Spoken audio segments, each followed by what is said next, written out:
heures de l'œil de Sochi, toutes les heures de toute la de tous les jours. C'est long les Jeux Olympiques. Eh oui, c'est long, ça dure 15 jours, je vais faire jusqu'au bout.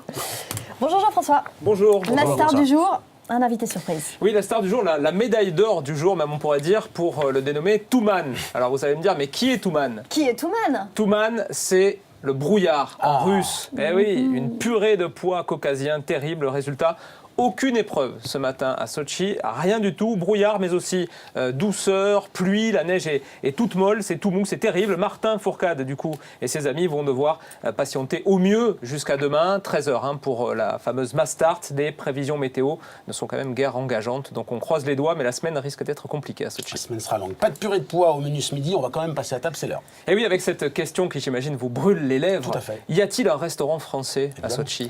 Christophe Cessieux, qui ne tiens. plaisante pas sur la gastronomie, Forcément. en bon niçois qu'il est, a mené l'enquête.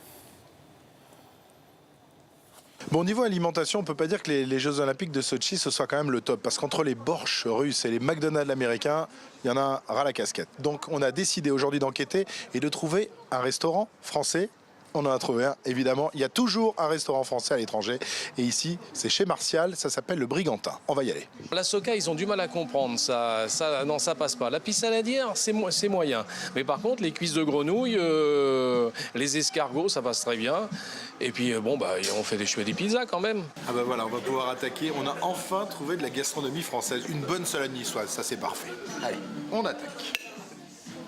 0 sur 20. Bonne note. 0 sur 20, c'est la note qu'on va décerner à la Fédération française de sport de glace. On s'explique. Et c'est mérité. Elle a tout simplement omis d'inscrire le patineur de vitesse, Ewan Fernandez, sur 10 000 mètres. C'est une suite incroyable d'oubli et de méprise. On pourrait faire 3 heures là-dessus, mais on va essayer d'être simple.